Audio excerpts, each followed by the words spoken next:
We are all committed to working around the clock to keep our city and our families safe.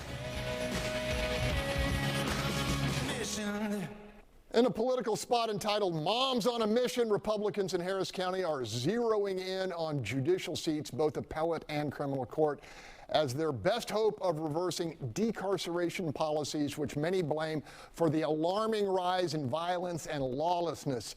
That new effort is being augmented by a return of spots from the Political Action Committee, Stop Houston Murders.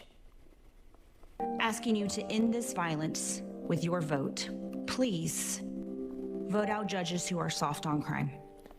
Panel, it's without dispute that the crime wave here coincided with the installation of so-called reform judges and the permissive bond practices, which followed releasing repeat offenders back on the street over and over again with often tragic results. Tomorrow, how do you see this?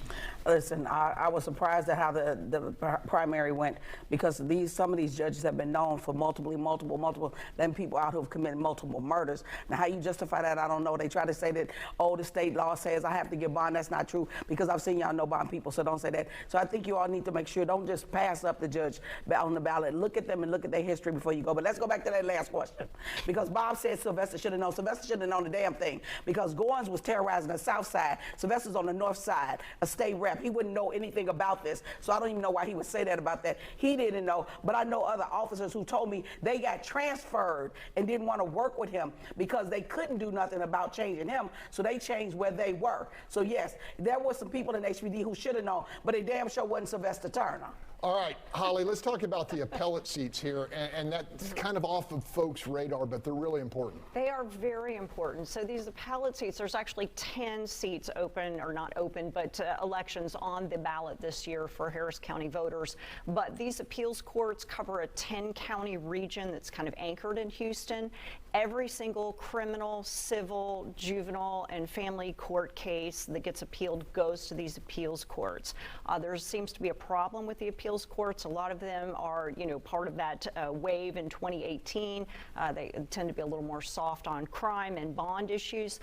They're also very slow. One of the higher court judges last year, in a dissenting opinion, called them out for one appeal that languished in that court for 5 years, and it's not the only 5 years waiting for a decision on an appeal.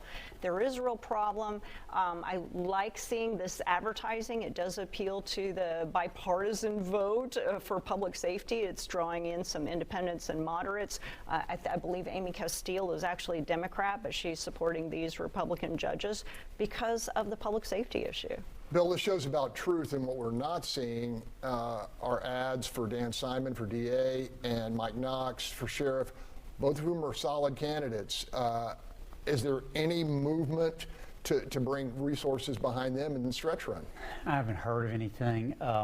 Listen, this is a result of us being one of about a dozen states that still elects judges in partisan elections. It is the dumbest idea that I could possibly imagine. And by the way, the Republicans could change this in the legislature if they wanted to, and they haven't done it. This is just a terrible idea. Look, I think there's 38 judges on the ballot.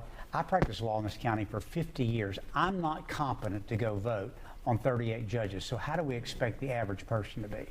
Well said. Up next.